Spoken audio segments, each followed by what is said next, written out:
لیکن جب یہ شہادت کی موت آئے تو اے اللہ مدینہ منورہ میں آئے، وجعل موتی فی بلد حبیبک صلی اللہ علیہ وسلم۔ سبحان اللہ، کیا قبولیت تھی دعا کی۔ حضرت عمر یہ دعا فرما رہے ہیں کہ اے اللہ مجھ کو شہادت کی موت عطا فرما۔ معلوم ہوا کہ مسلمان شہادت کی موت کی تمنا کرتا ہے، شہادت سے ڈرتا نہیں ہے۔ مسلمان پیدائشی مجاہد ہوتا ہے، اللہ کی راہ میں جہاد، اللہ کے کلمے کو بلند کرنے کے لیے جدوجہد، اللہ کی راہ میں ہمہ وقت جان کی اور مال کی قربانی دینے کے لیے تیار۔ ارزقنی شہادت فی سبیلک، اے اللہ شہادت کی موت عطا فرما۔ اور اگر موت آئے تو مدینے میں آئے، حضور کے شہر سے محبت۔ حضرت عمر کی موت شہادت کی موت تھی، مسلح پر خنجر سے حملہ کیا گیا، اور اس کے بعد رسول اللہ حضور پر نور محمد رسول اللہ کے روضہ مبارک میں رسول اللہ کے پہلو میں آرام فرما رہے ہیں۔ سبز گنبد کے زیر سایہ دونوں جہاں کے تاجدار محمد رسول اللہ ہیں، اور اسی سبز گنبد میں حضرت ابو بکر ہیں، اسی سبز گنبد میں حضرت عمر ہیں۔ اللہ تبارک و تعالی جل جلالہ عما والہ کے رحمت کے فرشتے جہاں صبح و شام 70,000 فرشتے رحمتوں اور درود و سلام کے گجرے لے کر اترتے ہیں، وہاں ان سلاموں میں اور درود میں حضرت ابو بکر و عمر بھی شامل ہو گئے ہیں۔ یہ وہ رسول اللہ کے عظیم المرتبہ صحابی ہیں۔ اللہ تبارک و تعالی ہمیں اور آپ کو سب کو ان کے نقش قدم پر چلنے کی توفیق عطا فرمائے، اور ہم مسلمانوں کو فاروق اعظم جیسا حکمراں عطا فرمائے جو کفر کی قوتوں کو چیلنج کرے، جو زمین کو انصاف سے بھر دے، جو یہ کہے کہ اے اللہ کراچی سے لے کے خیبر تک اگر کتا بھی بھوکا مرے تو میں قیامت کے دن اس کا جواب دوں۔ جیسے حضرت عمر نے فرمایا تھا کہ میری سلطنت میں اگر فرات کے کنارے کتا بھی بھوکا اور پیاسا مر جائے گا تو میں سمجھتا ہوں کہ اللہ مجھ سے قیامت کے دن باز پرس فرمائے گا۔ جو اللہ کی باز پرس پر یقین رکھتا ہو، نظام مصطفیٰ کو عملی طور پر نافذ کر دے، کفر کی قوتوں کو چیلنج کر کے یہ بتا دے کہ ہم تم کو سپر پاور نہیں مانتے، ہم اللہ کو سپر پاور مانتے۔ اے اللہ ہم کو ایسے حاکم وقت عطا فرما جو پاکستان کی حفاظت کر سکے، اور جو لوگ پاکستان کی حفاظت کر رہے ہیں اے اللہ تو بھی ان کی حفاظت فرما۔ سیدنا عمر رضی اللہ عنہ وارضاہ کے نقش قدم پر چلنے کی توفیق عطا فرما۔ وآخر دعوانا الحمدللہ رب العالمین۔ سنتیں ادا فرما دی۔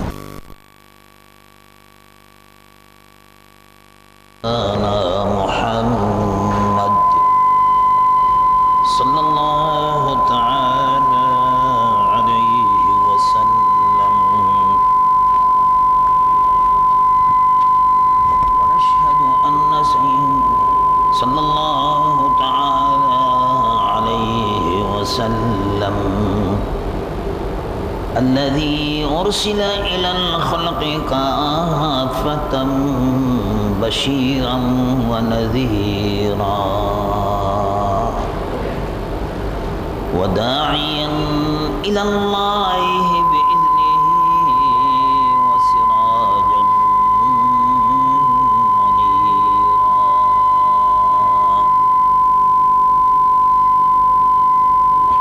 وبشر المؤمنين بأن لهم من الله فضلا كبيرا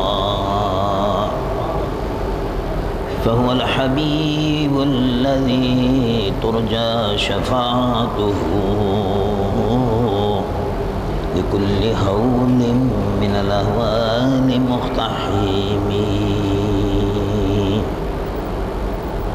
جاءت لدعوته الأشجار ساجدة تمشي إليه على ساق بلا قدم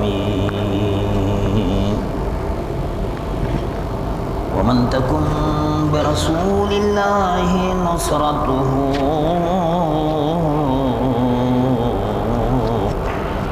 تلقه الأسد في آجامها تجمي يا رب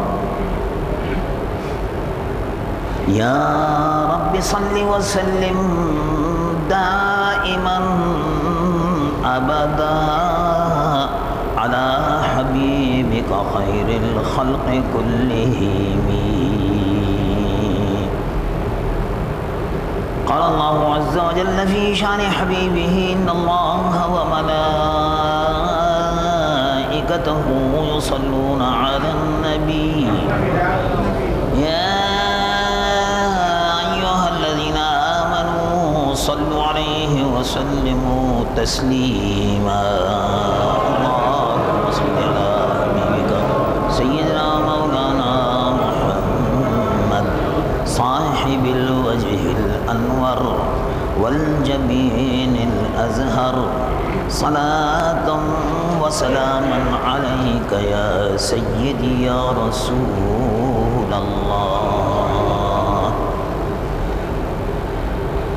اللہ تبارک و تعالی جل جلالہ عم نوالہ کا فضل و کرم اور اس کا احسان ہے کہ ہم اور آپ اللہ کے محبوب حضور پر نور خاتم الانبیاء والمرسلین شفیع المذنبین محمد الرسول اللہ صلی اللہ علیہ وسلم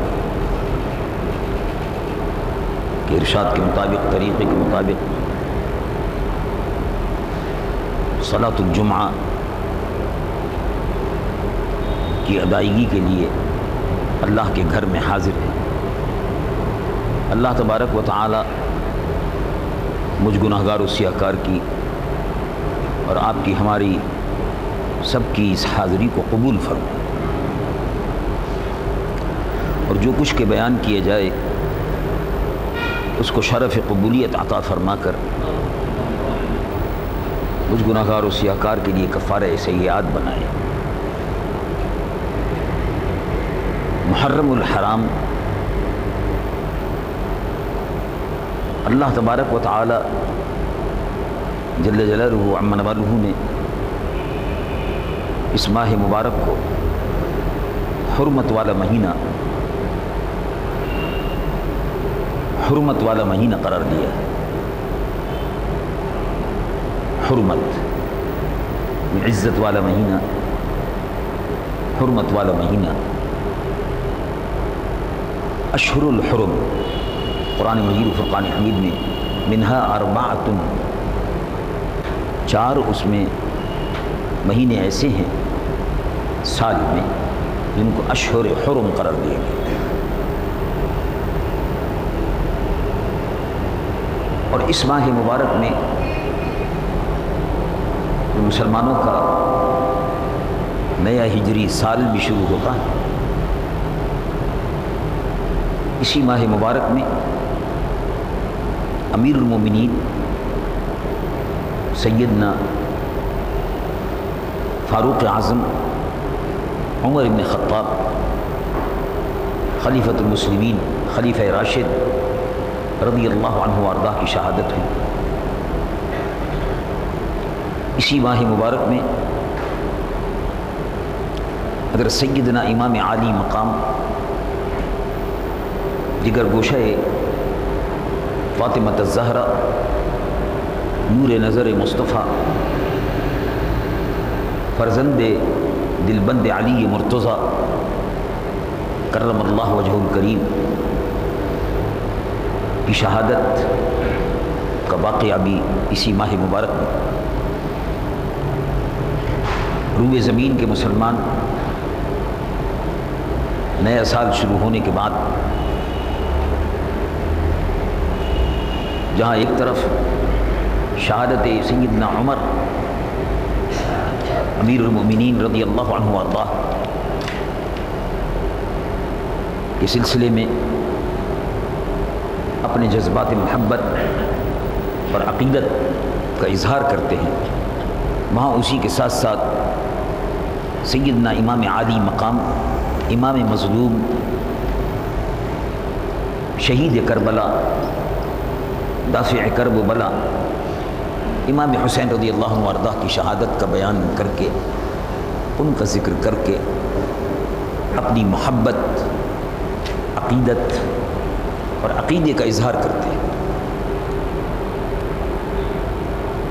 اللہ تبارک و تعالی جل جلالہ عم نوالہ نے قرآن مجید و فرقان حمید اللہ تبارک و تعالیٰ کی آخری کتاب ہے اور آخری کلام ہے جو اس نے اپنے محبوب کے توسط سے وحی کے ذریعے سے محبوب کی امت کو اپنے محبوب کی محبوب امت کو عطا فرمایا۔ اس میں مسلمانوں کے لیے جہاں طریقہ زندگی اور طریقہ بندگی دونوں کو بیان فرمایا، وہاں اسی کے ساتھ ساتھ ان لوگوں کے فضائل کو بھی بیان فرمایا جو لوگ اللہ تبارک و تعالی کے دین کو، اسلام کو قبول کرنے کے بعد اپنی زندگی، اپنی جان اور اپنا مال اللہ کی راہ میں قربان کرتے ہیں۔ ان کے فضائل، ان کے مناقب اور ان کے محاسن بھی بیان فرمائے۔ قرآن مجید و فرقان حمید میں جہاد کا بھی تذکرہ ہے، جہاں نماز کا ذکر ہے، روزوں کا ذکر ہے، حج کا ذکر ہے، ان فرائض کا ذکر ہے، وہاں اسی کے ساتھ ساتھ جہاد زندگی کا بھی تذکرہ ہے۔ جہاد اللہ رب العالمین جل جلالہ عم نوالہ نے ہر دور میں جتنے بھی انبیاء و مرسلین گزرے ہیں ان کے ادوار میں ان امتوں پر جہاد کو اللہ رب العالمین نے فرض فرمایا۔ یہ فرض کے بعد فریضہ ہے۔ اصل تو فرائض 5 ہیں، ارکان اسلام 5 ہیں، کلمہ شریف پر اس کی بنیاد رکھی گئی، نماز روزہ حج و زکوٰۃ پر اس کی بنیاد رکھی گئی۔ من فرائض کے بعد جو فرض ہے وہ جہاد ہے، اور اس کا تذکرہ بار بار قرآن مجید و فرقان حمید میں آتا ہے۔ 51 سے زائد آیتیں ہیں جن میں جہاد کی فضیلت، جہاد کا تذکرہ، مسلمانوں کو جہاد کی رغبت اور مجاہدین اسلام اور غازیان اسلام کی فضیلت اور مرتبے کو بیان فرمایا، اور جو لوگ اس راہ میں شہید ہوتے ہیں ان کو ہمیشہ کے لیے زندہ و جاوید بنایا۔ یہ قرآن مجید و فرقان حمید میں موجود ہے۔ جہاد حضور پر نور صلی اللہ علیہ وسلم کی مبارک اور پاکیزہ زندگی کو اگر دیکھا جائے تو ایک مختصر سی بات، انتہائی مختصر اور انتہائی جامع، پورے فلسفہ جہاد کو سمجھنے میں اس سے آسانی سے مدد ملتی ہے۔ حضور پر نور صلی اللہ علیہ وسلم کی مقدس اور پاکیزہ زندگی کو اور حضور پر نور صلی اللہ علیہ وسلم نے اسلام کی عملی تبلیغ میں اسلام کو پھیلانے کے لیے، ظلم کو مٹانے کے لیے، مظلوموں کو بچانے کے لیے، لوگوں کے، غلاموں کے، یتیموں کے، مسکینوں اور بیواؤں کے حقوق کے لیے اللہ کے محبوب صلی اللہ علیہ وسلم نے زندگی بھر جس طرح جد و جہد فرمائی، اس کا مختصر سا خلاصہ اس بات سے آپ کر سکتے ہیں کہ اللہ کے محبوب صلی اللہ علیہ وسلم نے حیات ظاہری سے پردہ فرمایا۔ جس روز حضور پر نور صلی اللہ علیہ وسلم کا وصال مبارک ہوا ہے، اس سے ایک دن پہلے چولہے میں کچھ نہیں تھا، آگ نہیں جل سکی، کھانا نہیں پک سکا، گھر میں کھجور، مختصر سی تھوڑی سی کھجوریں اور تھوڑے سے ستو کے علاوہ کچھ نہیں تھا۔ حضور پر نور صلی اللہ علیہ وسلم کے گھر میں کھانے کے لیے کچھ نہیں تھا۔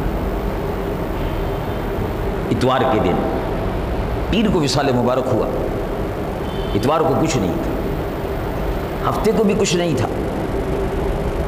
اسے آپ اندازہ لگا لیں، حضور پر نور صلی اللہ علیہ وسلم زمین و آسمان کے خزانوں کے مالک تھے،